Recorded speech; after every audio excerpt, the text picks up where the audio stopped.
Thank you. Okay, welcome to the Scrutiny Board Environment, Housing and Communities for March 2020. This is the last meeting, or the last at least planned meeting, of the Scrutiny Board in the current council year.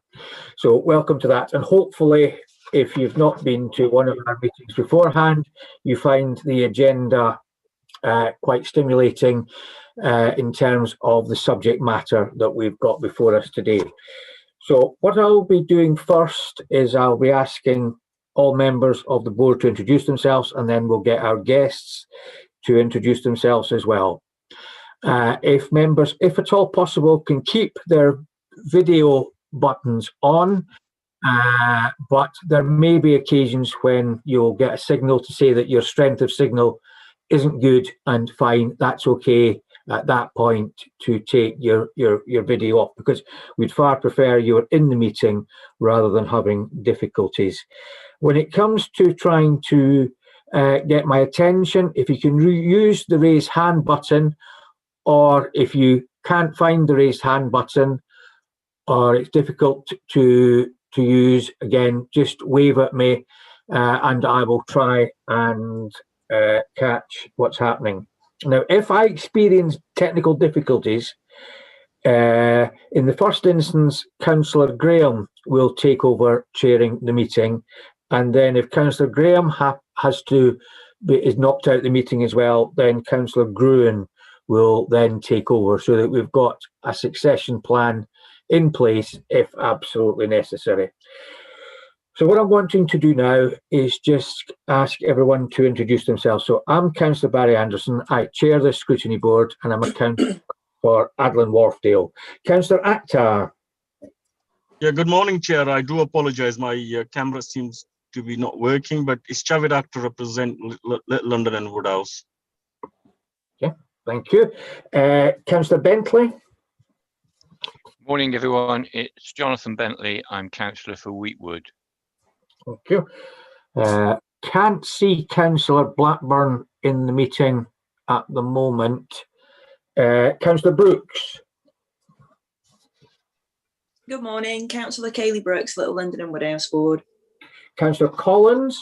Good morning, Councillor Dawn Collins, Bosworth Ward. Councillor Gabriel. Angela Gabriel at Beeston and Holbeck Ward. Councillor Graham. Oh, you're still muted. Am I? No, I'm not now. Councillor Pauline Graham, Crossgates and Winmore Ward. Councillor Gruen. No, Peter was there. He's on the screen. We'll bring him in later on. Councillor Khan. Good morning, everyone. Councillor Asghar Khan for Bermutoff and Richmond Hill Ward. And Councillor Mulherron. Thank you, Chair. Councillor Mulherron, Ardsley and Robin Hood Ward.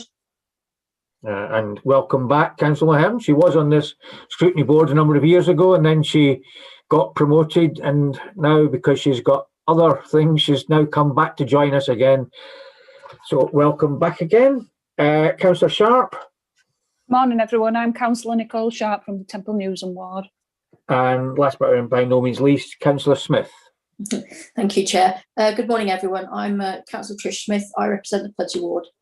Okay, right. I'll now go through the initial parts of the agenda, and then we'll introduce our guests. So at this point, I will hand over to Natasha to take us through the first few items on the agenda. Thank you, Chair. So under agenda item number 1, there are no appeals against the refusal of inspection of documents. Agenda item 2, there are no exempt items which require the exclusion of the press and public. Agenda item 3, we don't have any late items of business today. Agenda item 4, please can I ask members to declare any disclosable pecuniary interests? I'll take silence as none. Agenda item 5, apologies have been received from Councillors Dobson and Councillors Blackburn. Thank you. Thank you. Right, in terms of item 6, the minutes, we've had the update on the empty homes as we've got. Is anybody wanting to make any comments about the information we received about the empty homes? Yes, Councillor Smith. Thank you, Chair. Just a comment I made in the pre-meeting, please, that it would be helpful if we could have a breakdown of what's void in each ward as well, please. Thank you. Yeah, thank you. And the other comment that has been made is that the information appeared to be based on the old ward structure. And so if we could get another set of information based on the new ward structures as well. But Becky Atherton, who supports this board, has got a copy of all of these comments and we'll be taking that forward. So in that case, can we approve the minutes? Yep, okay, so we'll approve it, right. If we now move on to items 7, 8 and 9, which we will take together. All three items will be taken together. There will be a presentation given by officers and by elected members. The presumption is that everyone has had a chance to read the reports. So I'll get everyone to introduce themselves first of all. So Councillor Cooper. Good morning, everybody. Councillor Deborah Cooper. I'm the Executive Board Member for Communities. Councillor Hayden. Morning, everyone. Councillor Helen Hayden, Temple Newson Ward and Executive Member for Climate Change, Transport and Sustainable Development. Thank you. And Councillor Scopes, and do you want to explain why you are present today? Yes, hi, I'm Councillor Andrew Scopes. I represent Beeston Holbeck Ward. And first, I'd like to thank Councillor Anderson for allowing me to attend today. I'm here in my capacity as the new chair of the Resources and Strategy Scrutiny Board. And as you probably aware, the Scrutiny Boards sort of overlap a little bit in terms of exactly what they look at. And I'm not trying to tread on toes or duplicate work, but I'm just looking at areas that I might look at as the Strategy and Resources Board. And one of those is obviously touched on around the climate and around energy efficiency homes. So thank you for having me. I may have some questions, but I'm here mostly to learn. Thank you. Thank you. Mr. Evans. Good morning, Neil Evans, Director of Resources and Housing. George Munson. Good morning, everyone. George Munson. I work in the Sustainable Energy and Air Quality team. Yeah, and have you got your youngster with you? She's currently being babysat by Hey Dougie, so she might join me at some point. Good. Rob Curtis. Hi, I'm Rob Curtis. I work on the Sustainable Energy and Air Quality team as well. All right. Naheem Rudy Khan. Good morning, everyone. I'm Naheem Ruby Khan. I'm the Head of Strategy and Investment. Gerard Tinsdale. Good morning, everybody. Gerard Tinsdale. I'm currently Acting Chief Officer for Housing. Okay. And Mr. Mark Ireland, you understand, has got problems with his video, but is here in voice. Good morning, everybody. I'm Mark Ireland from Private Sector Housing. I apologise, I don't seem to be able to get my camera to work this time. That's fine. Okay, right. And the other major player who we've not introduced at the moment is Becky. Morning, everyone. I'm Becky Atherton, Principal Scrutiny Advisor. All right. I don't think of... right. Councillor Gruen, would you like to introduce yourself? When I was introducing members, your system wasn't working. Thank you very much, Chair. Yes, I'm Councillor Peter Gruen, Crossgates and Winmore, and with you for one more time, one more term. Thank you, thank you. Okay, so who's leading off on this? Is it Rob that's leading or George that's leading on this one to begin with? I'll lead on this one, yeah. Yep, fine. So, Becky, are you going to drive the presentation? I can if you'd like me to, George. I'll just pop it up. That'd be great, thank you. Actually, I'll see if I can. Oh, you're doing it. There you go. Perfect. So, just as a a bit of context. We had a focus on this about a year ago, and at that meeting we went through quite a bit of detail around the overview of the housing stock and the overall approach that we're taking to affordable warmth in Leeds, and then the historic approach to energy efficiency improvement. So I'm not intending to go over that same old ground. Instead, this time round, the next slide please, Becky. This time around, we're just going to pick up very briefly on the fuel poverty statistics, and then I'll focus a little bit on the policy context. So some of the positive and negative changes over the last year or so, and just highlight some of the impacts on our work. And then Naheem will pick up on council housing, and Mark will focus on the private rented sector. So next slide, thank you. So this is just something we presented in the reports. Just a summary of where we were with fuel poverty numbers in Leeds versus the rates in England. It only goes up to 2018. That's the most recent set of statistics. The trend over the last 4 years has been positive, where we've seen that the rates in Leeds come down, and they're now almost exactly the same as the national average.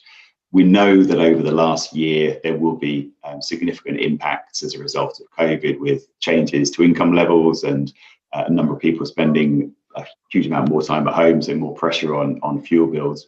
But we just haven't seen how that actually filters through in terms of the statistics. Then next slide, please. So one of the positive things that's happened recently is that government has published its most recent fuel poverty strategy, called Sustainable Warmth: Protecting Vulnerable Households in England. It's been due for about 18 months or so. I think the consultation closed about 18 months ago. It's a broadly positive strategy in that they've taken on board quite a lot of the learning points from the previous work and kept in place a lot of the good initiatives that were in the past strategy. So one of the key issues was that the previous definition of fuel poverty had faced a lot of criticism because it was based on relative income and relative energy efficiency. So as one or the other changed, people would move in or out of the definition of fuel poverty without their actual circumstances changing, which was clearly not a sensible way to monitor the depth of fuel poverty in particular areas. So this one has changed that definition. So it's based around 60% income against the median income as being seen as lower income, and then focusing on the worst property, so those that are D or worse. The strategy has kept in place the targets and milestones from the previous strategy, still working towards those, and it's kept in place the worst first principle, where it's focusing most heavily on the least efficient properties, so E, F, and G properties. But it's also added in 2 new principles: one around vulnerability, so looking at people's own particular circumstances, so whether they're particularly old or vulnerable due to ill health or other factors, and then a sustainability principle, where this is now tied very closely to the drive for net zero carbon. So all of these things help to make the fuel poverty strategy a more rounded document. And then there is a promise of significant investment within the strategy as well. Thank you. We've also been doing a lot of work locally just to try to refine what our cost estimates are in terms of achieving net zero and tackling fuel poverty. The aim is to get to a good EPC or EPC C or better, and then also to put in low or zero carbon heating. A lot of that will be electric heating.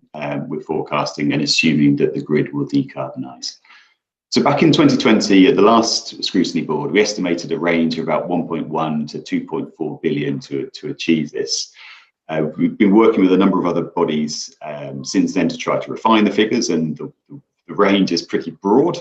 Arup in 2020 estimated that the cost would be between 9 and 15 billion to achieve that same standard.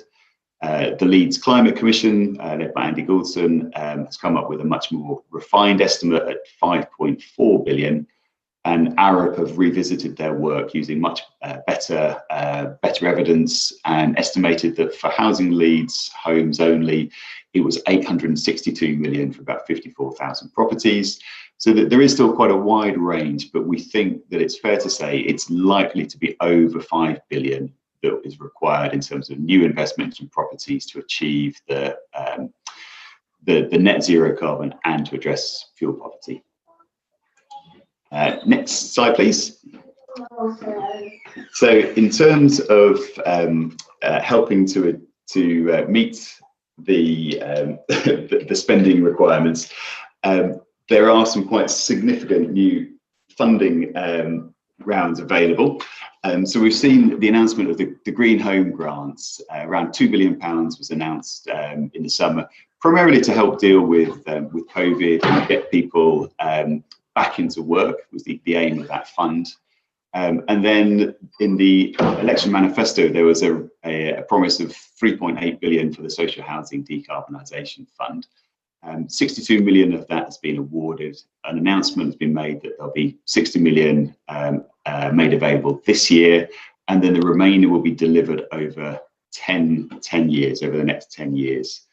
And BEIS are currently consulting very quietly in an initial stage for a follow-up to the Green Home Grants. I mean, I said that there are some caveats to this. I mean, I think everyone will be very aware of the criticism in the press around the Green Home Grant vouchers, where only 10% of the 600,000 properties that were targeted have actually been helped, and there's been some impact on the industry, some very negative impacts on the insulation industry.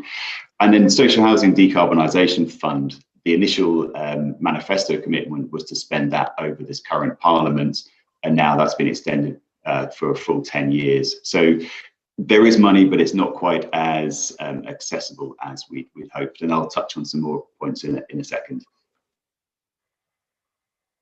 So next slide, please. So then the other big change that has come about is something called PAS 2035. It's a technical standard that is built on ones that have come before. It's something that the insulation industry, the energy efficiency industry, is required to meet. This one is a very significant departure from the previous sets of PAS standards. And it was basically developed with very honourable intentions. It built on the Blomfield review, where they identified that around about 10% of the properties that were being insulated and supported were actually making the problems worse because of the poor detailing and then damp and mould and condensation and other issues that you just really don't want in your home. So it's introduced a whole range of new requirements. It's based around a whole house retrofit approach with 5 new roles created in order to deliver any project. The focus is very much on getting the detailing right, so you build tight, ventilate right, make sure there aren't cold bridges which cause potential damp and mold issues. And it's all about trying to focus on getting the building fabric right before you then retrofit active renewables. So it has many positive aspects of PAS 2035. Next slide, please. But it is very complex. So PAS 2035 has set up all these new roles. Each property needs to be assessed and then risk assessed right at the start, whether it's a low, medium or high risk property to do. And then depending on the level of risks, it drives you down a particular pathway where you have more or less intervention from different roles. There's some criticism we'd kind of put in place in terms of the risk assessment. As soon as a property has more than one measure, so say it's having loft and cavity wall insulation, it immediately becomes high risk, whereas we don't think that's necessarily the case. Once you get down a high risk route, then there's a lot of intervention that's required from professionals and a lot of hassle factors for the householders and a lot of upfront costs. Just go to the next slide as well, please. So we're just currently working with government to try to working locally with contractors to understand the real world implications for ourselves and then pass that information on to governments. But in summary, our view on PAS 2035 is that it is complex and it's time consuming, particularly up front. We're aware that there aren't enough trained professionals, particularly retrofit coordinators who are seen as the linchpin for any retrofit project. It's quite a time-consuming qualification to get, where a portfolio of essays need to be submitted once you've been on the training course. There are high transaction fees. We look at a minimum of about £500 a property to over £1,000 for some of the high-risk properties, which is any Victorian terrace. It's much more costly. We're seeing the costs for cavity and loft insulation being 2 to 3 times higher than pre-PAS, and for external wall insulation, typically it's adding between sort of £3,000 to £6,000 or more onto a property just to deal with the detailing that's required. And some of the interventions that are required through this are very disruptive and off-putting for customers. We are struggling at the moment to deliver some of the grants that have been made available to us because of the changes to PAS. We've been given some very, very short timescales to deliver grants, and at the same time we're finding that the industry is squeezed and the costs have gone up very significantly. Next slide, please. And then just to finish off, we've got some recommendations around PAS 2035 and how it could be improved. We think the principles are broadly right.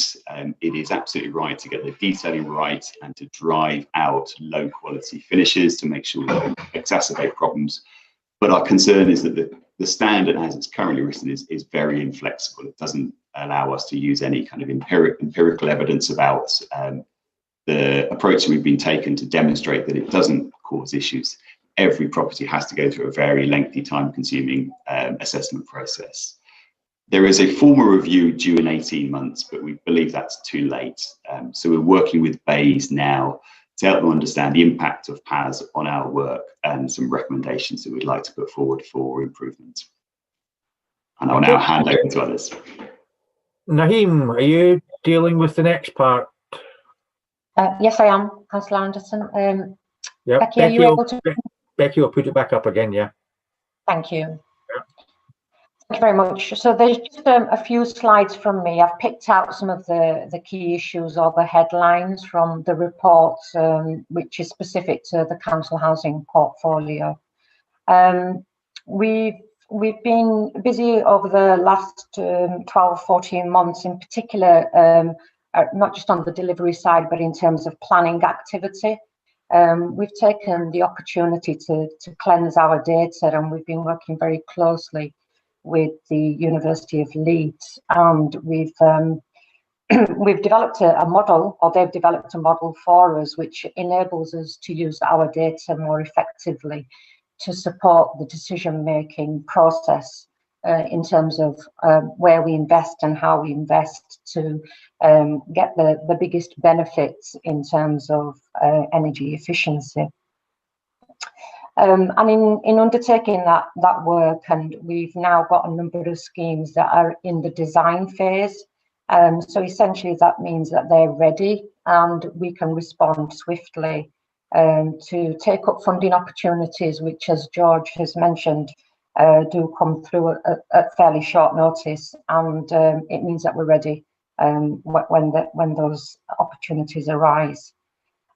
We specifically have planned for and are delivering decarbonisation projects, and as the slide shows, to the value of activity is now planned over the next 5-year period to the value of 133 million. And the activity that we have actually on site at the moment, the value of those projects is 31 million. And I'm hoping that demonstrates the very real commitment that we have on this agenda. The inward investment secured primarily through the work in George's team is also specified there at just over 21 million. And what we really want to do is try and harness any future funding opportunities, because any money that we can bring in will reduce the pressure on the HRA programme, which is also responsible for other key priorities, not least of all health and safety and fire safety and regeneration activity. Thank you, Becky. So the second slide covers one of the main areas that we've been focusing on now. Like, it's not to say that this is the only area of decarbonisation. We have lots of schemes underway that are delivering external wall insulation, for example, and a number of other measures. But I thought it might be of interest if I shared what we're doing specifically around the replacement of electric storage heating within high-rise blocks. This is a source of quite high levels of customer dissatisfaction, as is illustrated by our STAR survey results. It's quite an outdated type of heating. It's expensive to run, poor levels of control, and I think it's fair to say it's very unpopular. And so we wanted to really have a concentrated effort in this area. We have already successfully installed renewable heating to 35 high-rise buildings, and that of the 64 that are remaining, we now have very firm plans in place for 52, and that's activity that will be delivered over the next 5 to 6 year period, and we will be putting a plan in place for the remaining 12 as well. And the benefits are outlined there, and if I can just have a couple of minutes, I'd like to just read out a couple, give you a couple of case study examples. So the first one I'm going to take from our first ground source heat pumps project, which was in 2 high-rise blocks in the Heights East and West.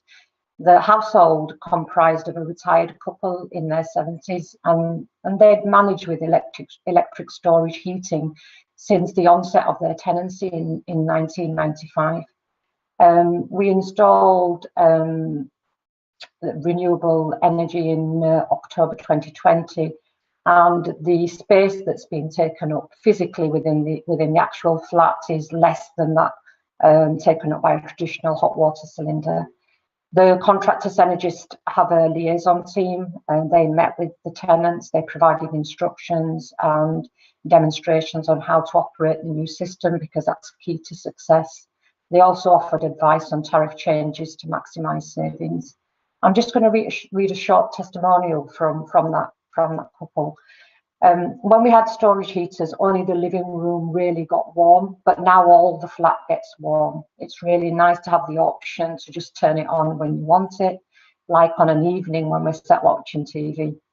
The storage heaters didn't give out much heat on an evening, so it's great to have that. It's a bit colder today, so I might turn it on for a bit later on. It's a lot easier to use the storage heaters. The storage heaters were awkward, and I'm really happy with the work. The new systems have definitely made a marked and welcome difference to the heating in my flat, just in time for the winter months. And the second case study is from a family living in the Westerlies. This household comprises of 2 adults in their mid-30s with a young child aged 6. They moved into the property in 2016, tenants working full-time, and they're currently working from home. And their change to renewable energy happened in February of this year, so very recent. And their feedback was the electric storage heaters were a pain, uncontrollable, hard to set to the desired temperature and too hot overnight, causing disturbed sleep. The new system is a dream, really happy with it. I was worried it was going to be more expensive, but my spend has reduced from about £150 to £180 a month, reduced to £90 a month. It was worth every minute of the disruption. I would have happily paid for the system if I had to. There was a minor disruption for a couple of days during the works, but the guys were really helpful, and I was amazed at the speed they worked. They were efficient, clean, and made as little mess as possible. I just thought it might be useful for you to hear that, the direct feedback from tenants. Becky, next slide, please. Thank you. This next slide just captures some of the carbon savings that have been generated from not all of the projects that we're delivering, but just 4 key ones that I've picked out. The total carbon savings there at just under 15,000 tonnes per annum. I am informed by the specialist contractor that is equal to having 3 commercial wind turbines, or fitting over 500,000 LED light bulbs, or planting 250,000 new trees, and the benefits that generates over a 10-year period. And then just on my last slide, I'm just going to cover a little bit of information that we've gathered using the new model, as mentioned earlier, developed in collaboration with the University of Leeds. We wanted to get an idea for what our unfunded need is within the programme. So 82% of our stock is currently at SAP-C. In order to bring the remaining 18% up to a SAP-C, these are the most difficult properties to install the measures into, would require an approximate, and these are approximate figures, 32.5 million. We also just ran a query through the model to see if we were to change or raise the bar and the aspiration moved from an average C to a B, what might that look like? And again, very much as approximate figures are yet to be tested. The value generated from running that query is that it would cost 1.1 billion to upgrade to a B. And interestingly, only 58% of our stock currently would really lend itself to raising to that standard. And that's because of the difficulties it would involved in bringing the other 42% up to standard. So just to explain what I mean there, in the high-rise blocks, we've got to a level C. If we want to take that to a standard B, we would have to decamp people and move them out of the buildings in order to raise the standard to a B because of the extent of the work that's required. And that's it from me. Thank you.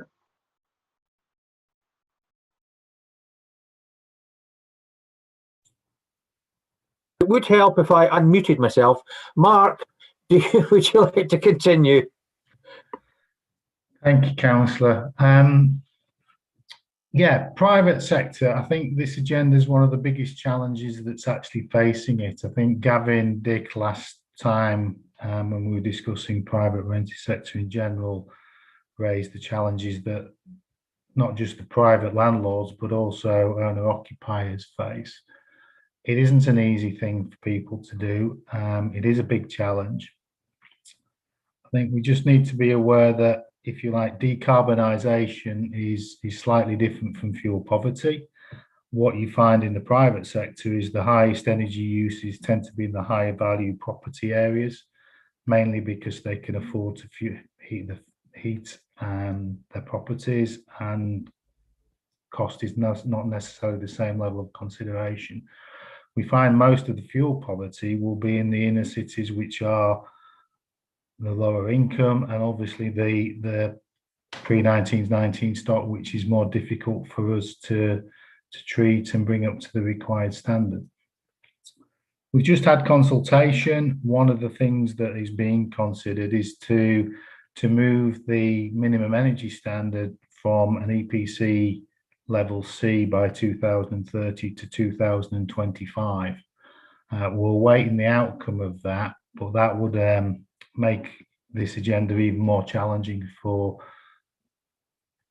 the private sector in general. Thank you. Put it in perspective. The main tenure in the city is private.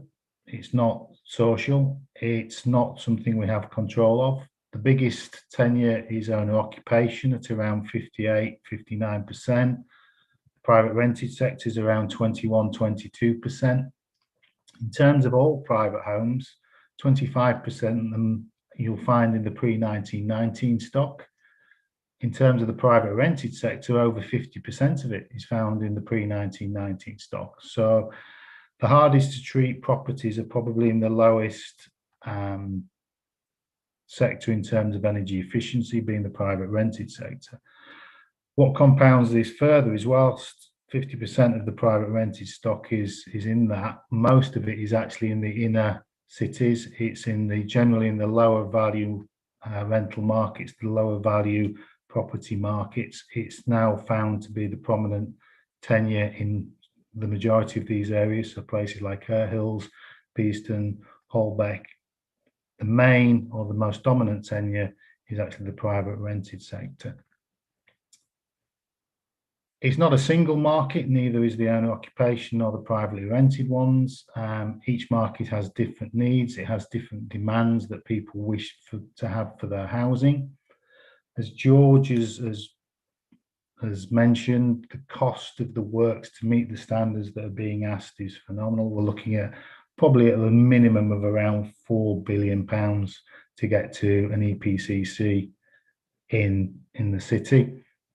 I think another issue that we have is that energy efficiency or energy usage is not seen as a major selling point or a major market advantage. People don't generally buy houses because their energy efficiency levels are high. They buy them for other reasons: price, location, access to other services such as schools.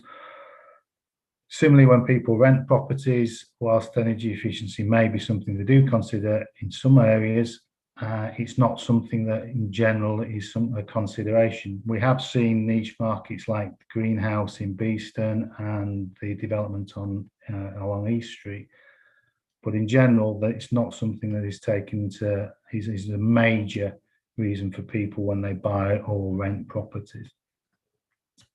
What are some of the options that are actually open to us to address? Education. The last landlords conference, which is now 18 months or so ago, we dedicated to this agenda. It's about providing help and advice to the sector as to what's coming, what's needed, what people need to do. There's pieces of work being done to look at the different types of properties, looking at producing help and guidance and advice as to how to upgrade different architraves, how to invest when you're doing your business planning, what is it you need to do to help people make sure that when they do invest in their homes, they do it in a sensible way that's not going to come back and they're having to redo it. So for example, if you're going to plaster a wall internally, put insulation on the wall, don't just plaster it. Work we can do to help with the smart meter rollout, advice and help. Similarly with prepaid meters, one of the issues, especially in the inner city, is the predominance of prepaid meters. And it's to work with landlords and tenants and hopefully the energy companies to try and reduce their usage. We work with people like the Green Doctor, where we work in partnership with others and we're going into houses and crossing the threshold to help with an understanding of how better to use the energy input into the properties. Finance available. George has mentioned the sums that are out there. It's not going to be a single means of finance that's going to crack this. There are loans, we have got grants. We're very, very fortunate. We've got another 3.7 million scheme in Holbeck.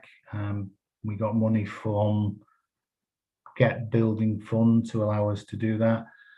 Options available include tax incentive. The tax system already encourages energy efficiency by using the VAT system. If you're putting energy efficiency in, it's 5%, whereas normally it's 20%.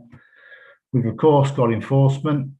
We have the Housing Act, which under Part 1, there's issues around excess cold, so we can actually enforce standards. Obviously, there is a limit to what we can do in terms of ensuring that that is a decarbonised heating source. At the moment, most landlords and probably owners will actually install gas because it's the cheapest option. We can enforce the minimum energy efficiency standards. That's the EPCC, where landlords are failing to to come up to that standard. Next slide. Right.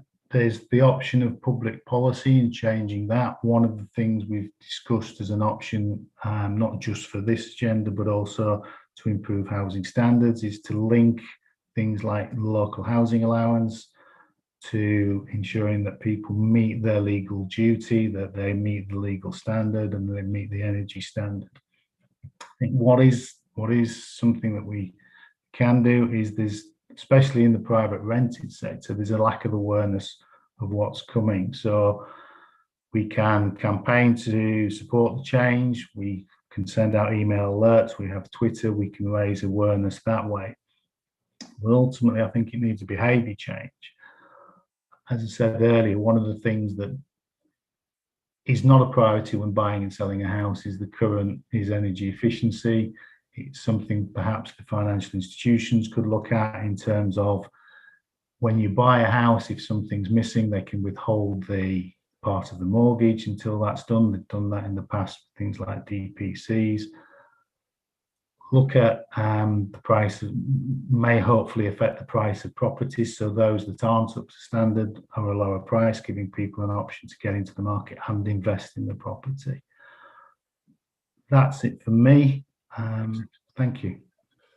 Thank you. Right, questions from members. Anybody wanting to start the batting? Councillor Mulhern and then Councillor Khan. Thank you, Chair.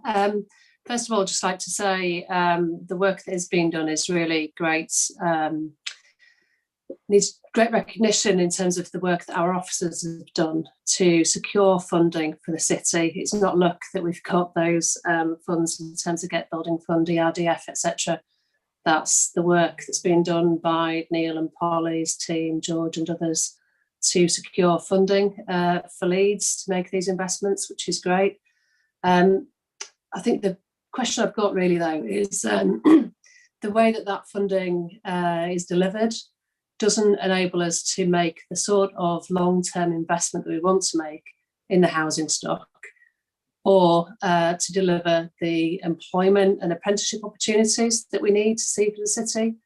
So investing in retrofit is a really good way for the government to support local areas to create jobs. And as we're kind of coming out of COVID and we're trying to meet our carbon reduction targets both locally and nationally, what would be helpful in terms of delivering both the improvements that we need to see in our housing stock, both for the social and private sector, and delivering on that jobs agenda as well? Who would like to try and take an answer to that one? Shall I have a first stand? You're absolutely right, Councillor Mulhern. It's immensely frustrating at the moment. And I was just thinking about it last night. You know, what are the key asks that we want, and what do we actually want to achieve? What we really want to achieve is having the time to plan something, to engage with the community, to work with our supply chain. So we've got something which is delivered really effectively with the community and giving contractors enough time to come and do the work. But what we've been given recently is something where we've had literally 6 months from having grant awards to then spending, and it's just undeliverable. And it would be just about deliverable in normal circumstances, but with the changes to the PAS standard, it's just become kind of impossible. But I'd suggest that we pass over to Mark just to kind of outline what he's done in the Holbeck area and other areas, because I think that's the model that we really need to work to, where we have a really well planned approach with sufficient funding to make it, you know, an offer that's open to all tenures. So Mark, without wanting to put you on the spot, do you want to just run through the Holbeck approach that you've built up over the last few years? Thanks, George. I think the key to this is having two things. One, a constant supply of funding so that you're not stop-starting, that contractors can plan They can take people on, they can train them, they have a long-term funding regime that allows them to make it work. The other thing that we've found when working with the private sector especially is to have a product that works but is simple. A lot of things that are put on or proposed to be put on buildings are quite complex. When you talk to owners, when you talk to landlords, what they want is something that works, that's simple. But when it comes to things like maintenance and the long-term costs that they're going to inherit, they want something that's simple, that you don't need a technical company or some technical skill to do. They want simple things that normal builders can actually do. And what lessons we've learned from the work we've done in Holbeck is, if you provide people with the right product and you provide them with something that will work for them in their homes, people will sign up to it. We've got limited funding, admittedly, in Holbeck, but what it has allowed us, what we've got is we aren't on site yet, and we've already got well over 50 properties signed up, with another 40 properties just waiting to send us pieces of paper. So it shows that the model works, and it shows that it works not just for owner occupiers but for landlords. And in these areas, the key is actually the landlords. Okay, right. I want to bring in Mr. Evans now, please. Yes, thanks. Just a couple of points I'd sort of like to make. The point which Councillor Mulheron was making about sustainable funding, I think is really important. I mean, the strange thing we've seen, I think, over the last number of months is not so much that it's been the quantum of funding. Actually, a huge amount of money was made available in the private sector. And I think in terms of the household assistant vouchers, there's a danger of something like 95% of that not being spent. So because of the scale of because of the time which was put on it. And I think really maybe it is a something for the screening board to kind of have a look at in terms of the lobby. Is you need that same amount of money spread over a longer period of time, which actually would have given firms confidence that they could actually build up a supply chain, that they could actually take staff on because they knew that they'd be needed for more than 6 months. That actually that would feed into FE so that you could actually have apprentices which ran over the period of the time. That would have been a much more constructive way of not only going about the work on climate change, but actually about economic recovery in terms of a response to the downturn through COVID. So I think that is a really important point at this moment in time. And I think what all firms in a way are crying out for is being able to plan over that period. I suppose the second point, which also Councillor Mulheron touched on, was, I mean, I personally like to thank the staff who presented today for, I think the members should actually be aware that, literally people are sometimes working beyond midnight to get in these bids at incredibly short notice. And the sort of dedication and the skill of the staff involved is immense. And we're really fortunate in Leeds to have those teams who can draw that money in, and we're talking about tens of millions of pounds which have been drawn into the council for the city to benefit from. And I think there is, because we can always kind of get a bit negative about what the scale of the challenge is, but I think some of the things which Naheem laid out is showing that actually there is a real transformation going on at the moment.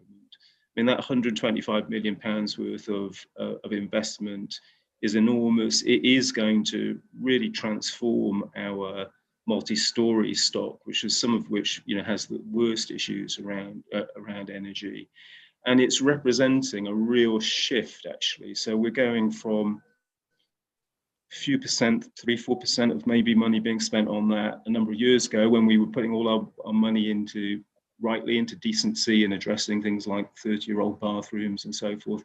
Now it's almost about 25% of our spending is going to be actually directed in this way within the HRA. So that's an enormous change.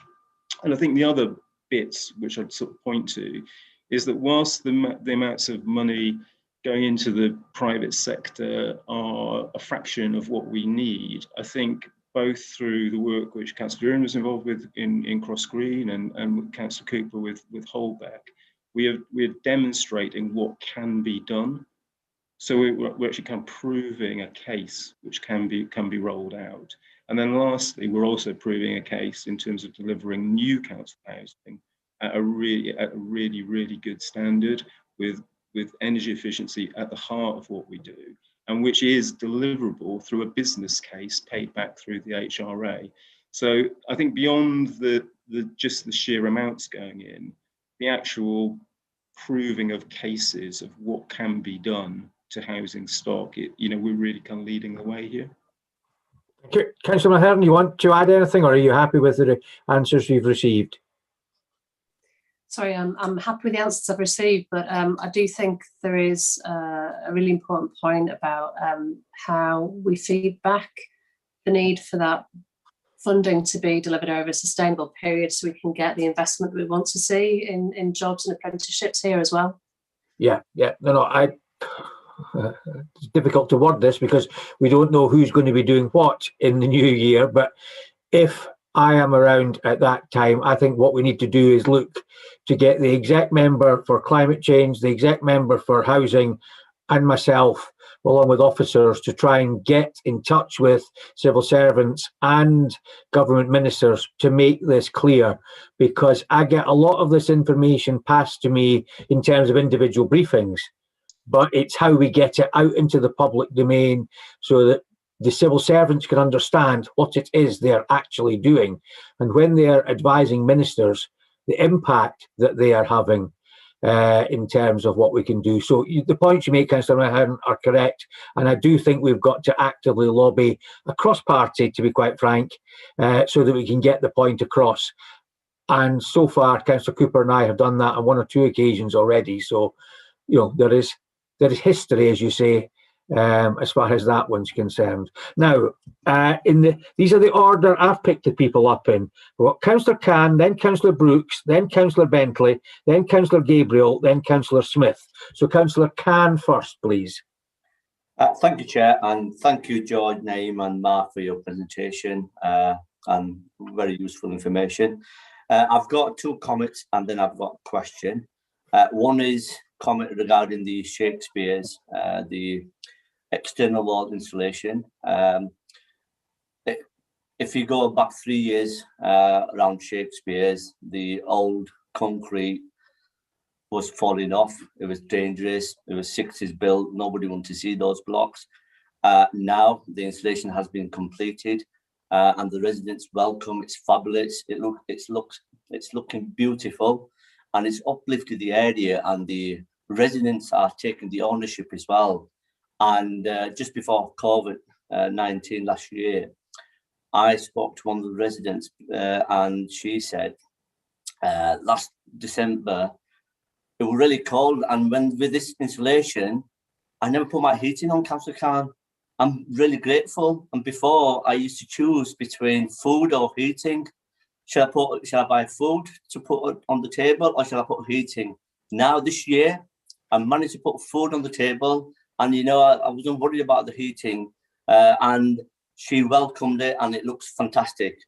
And the other one is the Lincoln Green area around multi-storey blocks. We're getting district heating. Over 2,000 properties have benefited from cheap fuel heating, and people are really benefiting as well from that heating. And I welcome, and it's great. We've got the infrastructure there, and I was just wondering because we've got some through terrace properties in that location, will those properties be linked into the district heating for cheap fuel? Who would like to take that one? Nobody. I'm happy to try and pick it up. I don't have the specifics on exactly which properties we're connecting, but I can certainly look into that and come back to you, Councillor Khan. We are taking every opportunity to connect absolutely as much as we can to the Leeds Pipe scheme. And in terms of the work that we're doing now on the remaining clusters and the ground source heat pumps, we are looking to generate as many economies of scale by grouping together our stock and trying to do what we can to get the biggest gains. But I can certainly look into that and come back to you on that. Okay, thank you. Councillor Brooks and then Councillor Bentley. So Councillor Brooks first, please. Thank you, Chair. Oh, excuse me. Thank you, Chair. Yeah, I think first of all, I'd like to put my thanks on record, especially to Mark, who's been very responsive with a lot of questions that I've had regarding the private rented sector, sort of well outside of this meeting.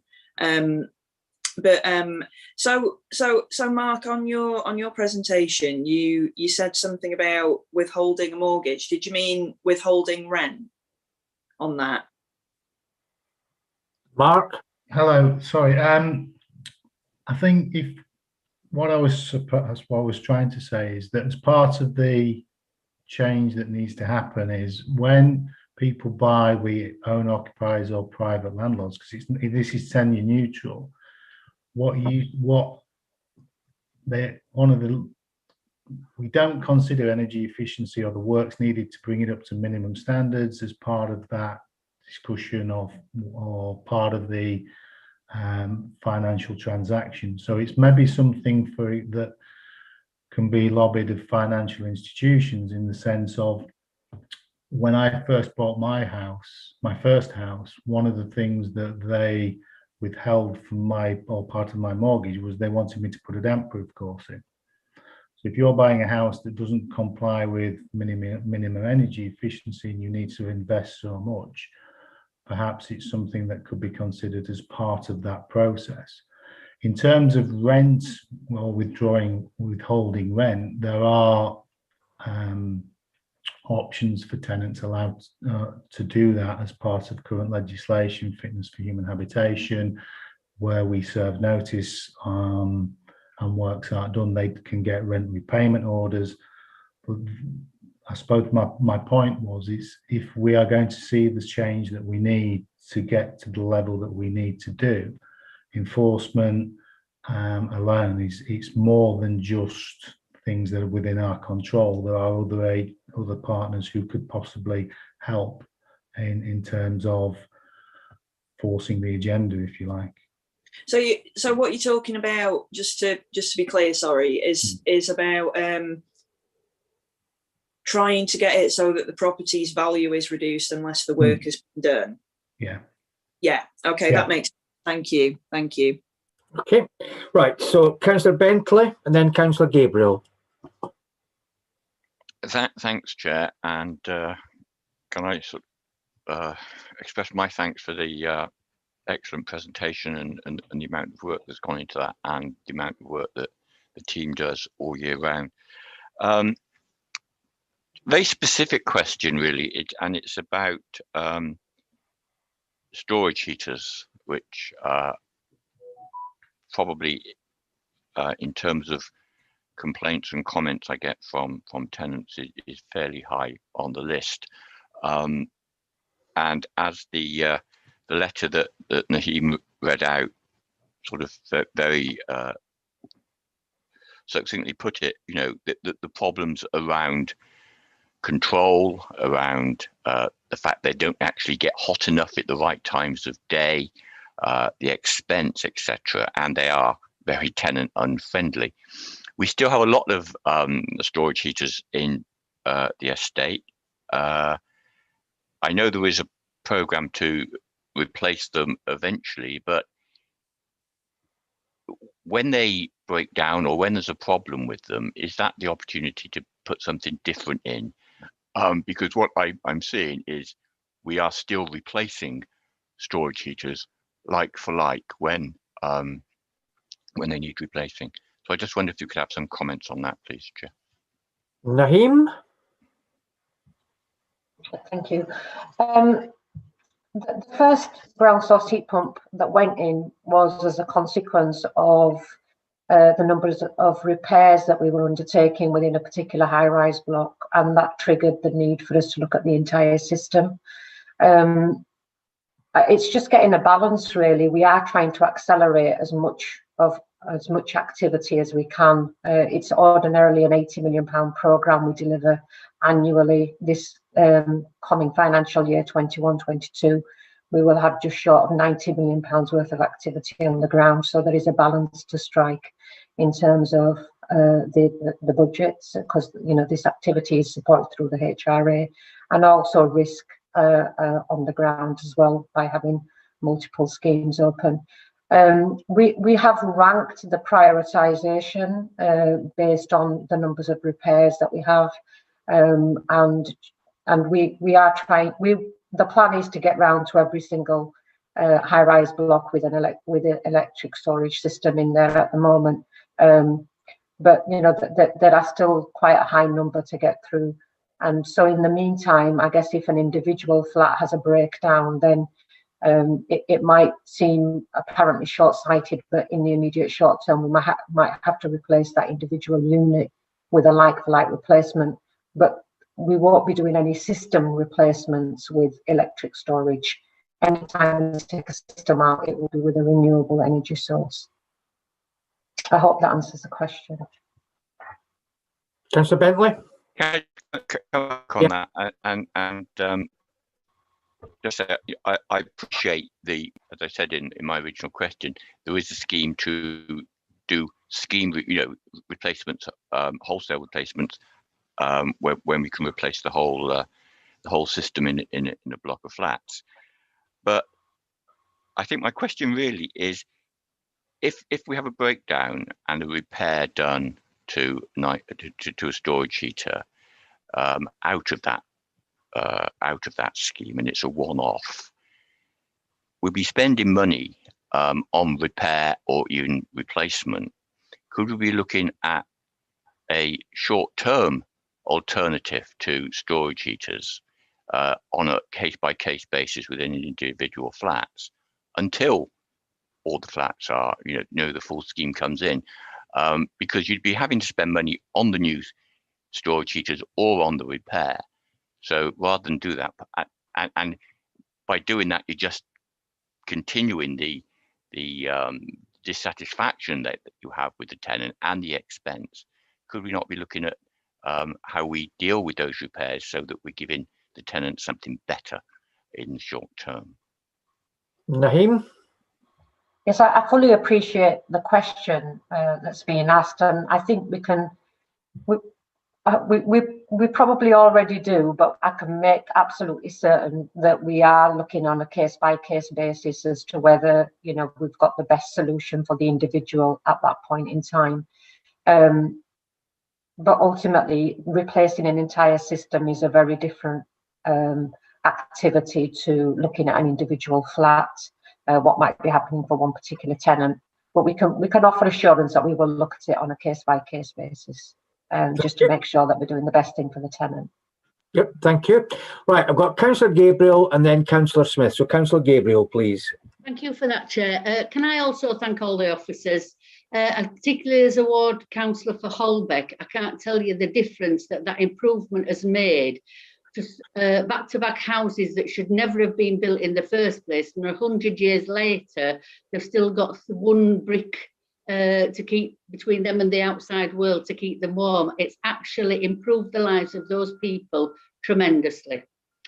On a different issue, recently in Beeston, a group or something has popped up called Leeds Climate Emergency Community Action Project, which has been funded by National Lottery Community Fund.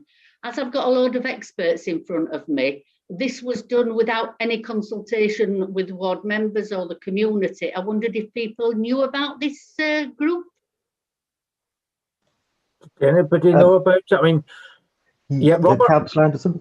Yeah. Yes, it's basically a group that was primarily sort of third sector organisations. So it's basically, it was sort of aimed at climate change, but It was aimed at third sector organisations to improve sort of communities' sort of resilience to climate change, essentially. So whilst as a council we gave them some support in putting together a bid, we very much left them in the driving seat in actually getting the funds. So I think their aim is to sort of look at projects, grassroots projects across the city, basically to sort of help people get involved in climate change activities. Right. Councillor Mulhern, are you coming in to answer Councillor Gabriel, or have you got another point? It was on that issue. Yeah. It was funding bid through, I think, the big lottery, put through voluntary action Leeds and our future Leeds. They're all kind of obviously third sector organisations. A number of other third sector organisations applied together for that funding. And they did get a significant amount of money to bring into the city to work on community projects. And I think they've got 3 sites initially. We're looking at 6 local areas to work in with different geographical, demographic makeup. They were encouraged by us to work with local ward members, so it's very disappointing if that hasn't happened. Yep, nothing at all, Lisa, and I don't even know of any community groups that were involved. It came completely out of the blue. Not that I'm complaining, but in future, just to note for future that you can't say that you're working from the ground upwards, but when nobody on the ground knows anything about it. So that was my comment for that one. So thank you for that. The other one. Well, before you continue, Councillor Gabriel, I think Councillor Hayden probably heard what was said there. And I think she'll make sure that that doesn't repeat itself in the next areas that are coming forward. Correct? Sorry, just to say, repeat that it's not council initiative. So Councillor Hayden won't have any more control over it than I did previously.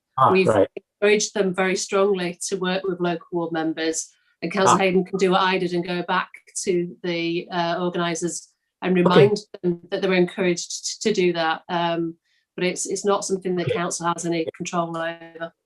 I changed my view. That's right. And the other thing is, and quite a selfish interest one, is that I live in a city ward in a 4-bedroom single brick pre-1900 house, and in our neighbourhood, we're getting quite a lot of people knocking on our doors and putting leaflets through our doors saying we can help you improve the quality of your house. And people are coming to me saying, is this a genuine thing, Angela? Is this council approved? And nobody seems to know. And they're asking for quite large amounts of money because, as I say, I can't have cavity wall insulation because I am also single brick. I've got 4 bedrooms. I'm gas central heating, which must be over 25 years old. And other people are coming saying you can have your house sealed from the outside at a cost of £2,000 and you won't need to put your heating on anymore. And you can do, and people think, oh yeah, that's a wonderful idea. Well, when that person came to me, luckily I could go to Mark Island and say, what's this like? And he said, don't touch it with a barge pole. But not everybody else knows that. And they were wanting £2,500 off me just to do 2 walls. So we need some sort of service that people can say, is this genuine? Because people do want to improve the properties. People are interested in climate change and they're willing to start putting the money up now because they don't want to wait till they get to my age when they've got no more income coming in other than the state pension. And we are the ones that are living in those old properties. So it's where do we go for that sort of information that we can say that whoever's dealing with it is kosher? Thank you. Robert, or who can try and get some clarity on where to go for that level of information? Yes, well, certainly with private sector properties, I know we give guidance on what are actually our schemes, but as I say, obviously with a sort of the private sector sort of industry, there are sort of private sector companies which are potentially accessing some element of eco funding from the energy companies that are doing their that are basically operating on an individual private basis. One thing to sort of look out for is is the works sort of in accordance with Trustmark standards, for example. When we sort of do works, they'll be done in accordance with certainly PAS 2035 after June, and sort of currently PAS 2030. There are messages that people can look out for, sort of the regular or the relevant standards. At the moment, there's not sort of a particular sort of advice service you can go to about a particular company. The Energy Saving Trust does still provide information on particular products and sort of particular forms of insulation that could be useful sort of information for that. Yes, it is a sort of a tricky issue when you've got sort of private sector companies.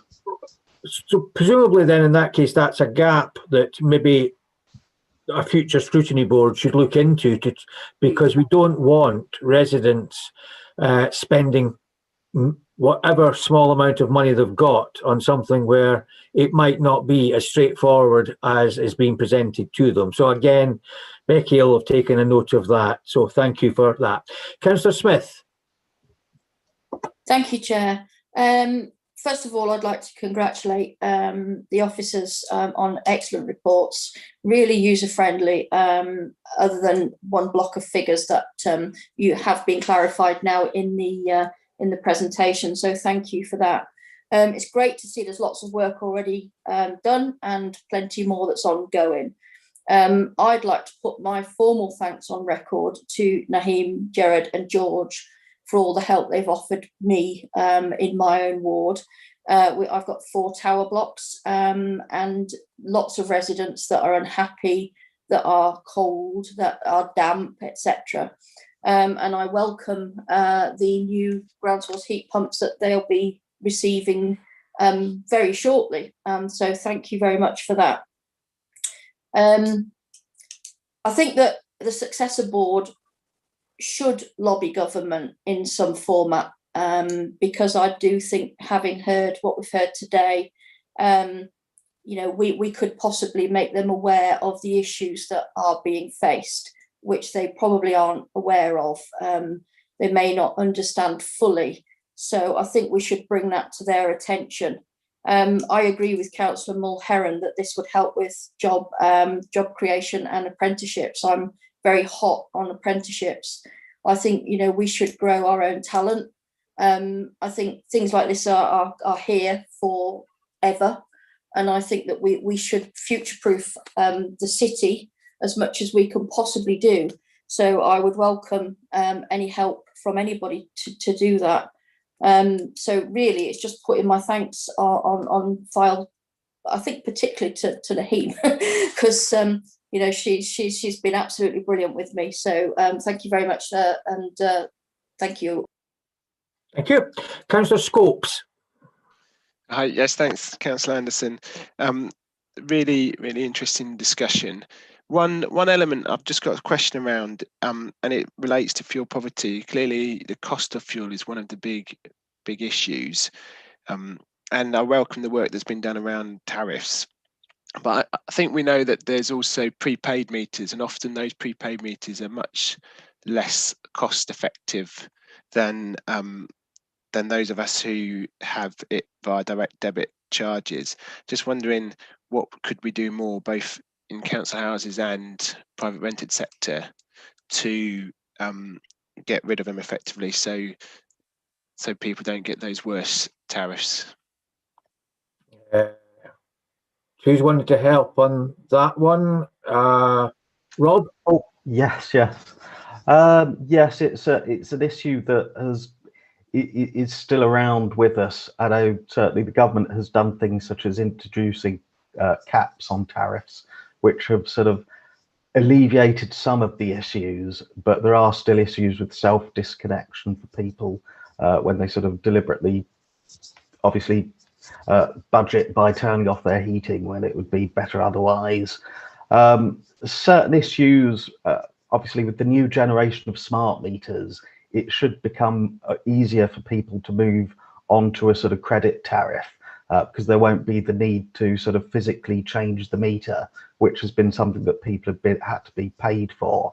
As a council, we do have, or we do sort of commission the Home Plus Leeds service, which includes organisations such as Care and Repair and Groundwork Leeds, and they can provide good sort of assistance to people if they're having trouble with their fuel bills, and also if they want to sort of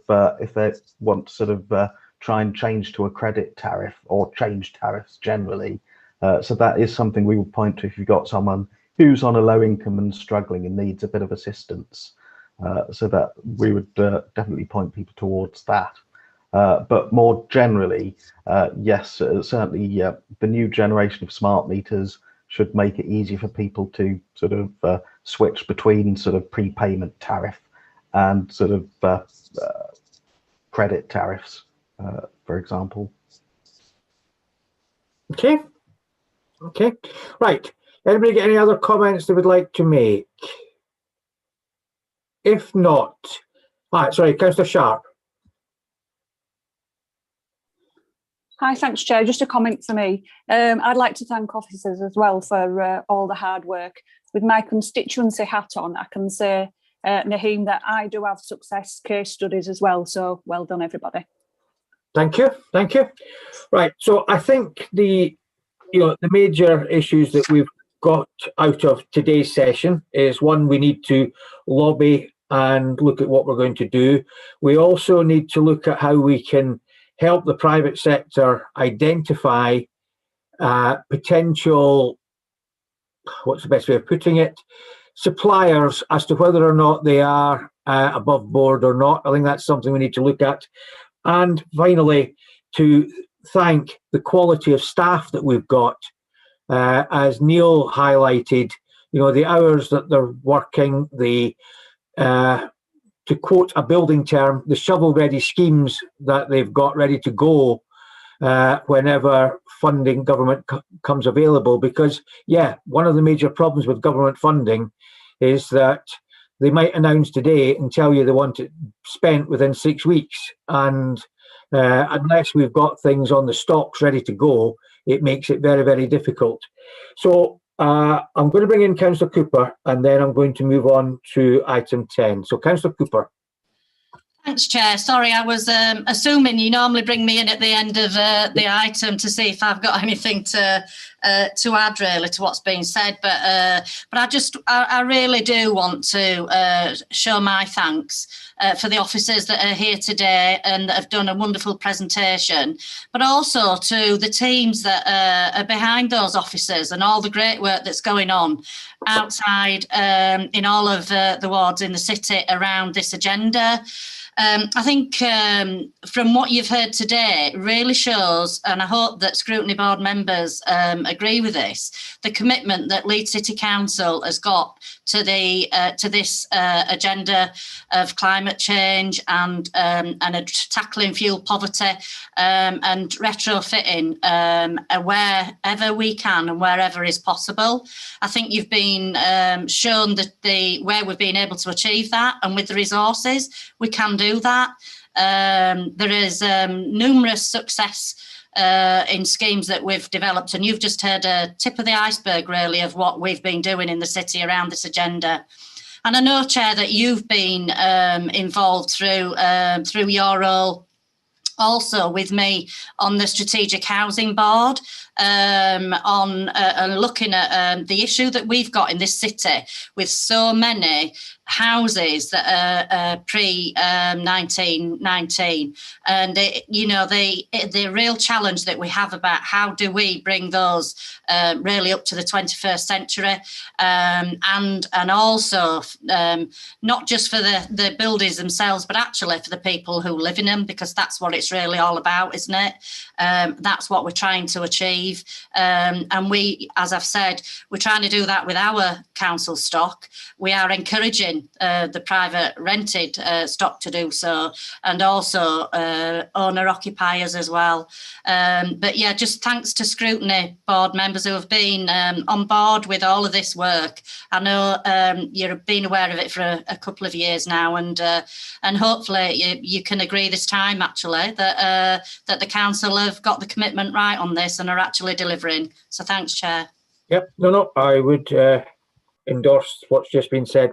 Thank you very much, Councillor Cooper. So if we can move on, if people who normally would leave at this point, if they can just remain for a few minutes, because I do want to say a number of thank yous. But I want to get through work schedule first of all. So Becky has prepared a note of what we're suggesting to the successor board that they may wish to consider in terms of work, and that'll be getting added to all the time. But the major item that we've got here is the River Cleanliness Inquiry Report, which was written by Helen Gray, and this was an excellent piece of work, well organised, well set up, a lot of research. Helen did a lot of research behind the scenes to make sure that as members we had links, we had people giving us reports.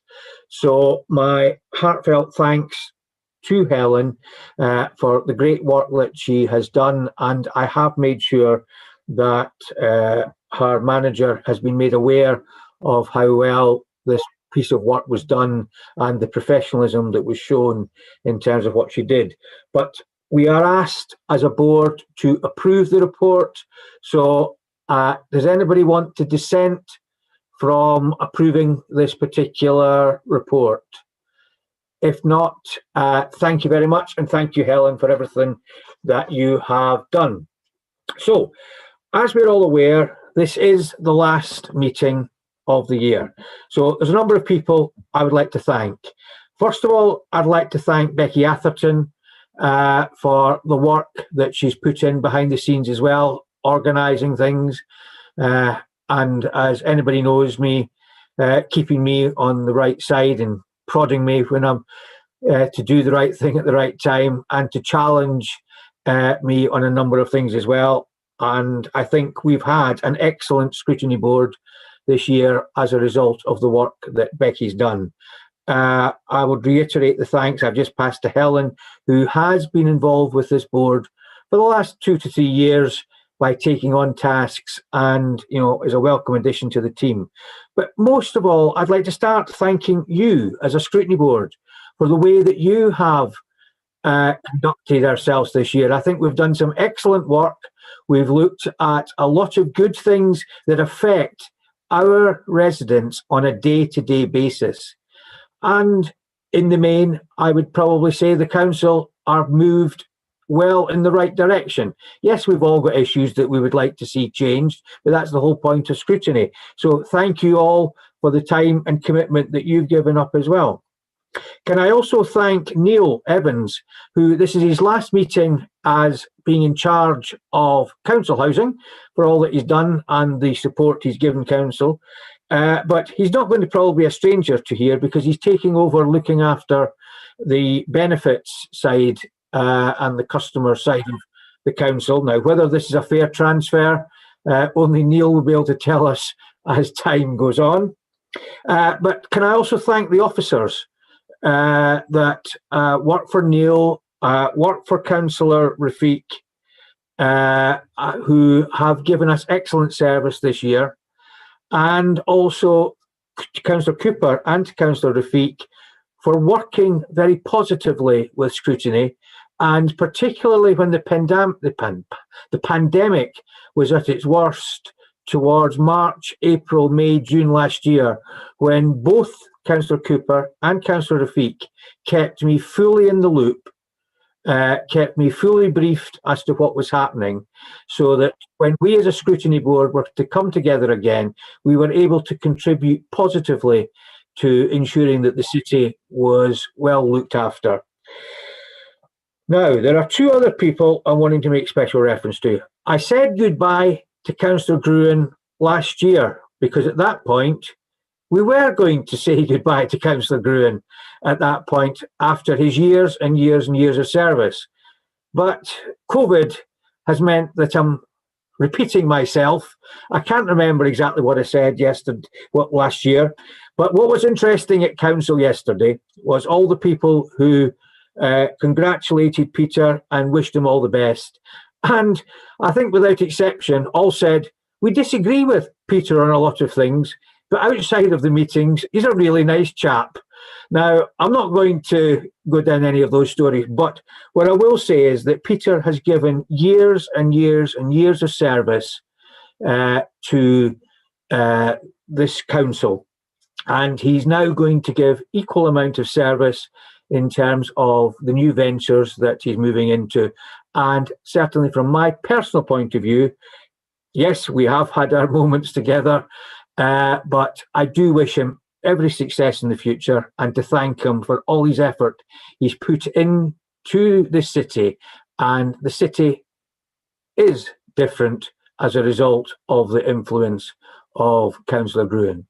And the final person I want to make mention to is Councillor Khan, who will be becoming the Lord Mayor next year and will not be part of Scrutiny because there won't be enough time. But can I thank Councillor Khan for his diligence and hard work on the Scrutiny Board. And yes, he's got a difficult act to follow in terms of the current Lord Mayor. But knowing Councillor Khan how I do, I think we are in safe hands, the city, that we're going to be equally well led in the future. And I wish you every success and a fantastic year. Councillor Gruen. Chair, thank you very much. It would be churlish of me not to respond. Thank you for your very generous words. I do appreciate it. And I wish everybody on council very well in their future endeavours.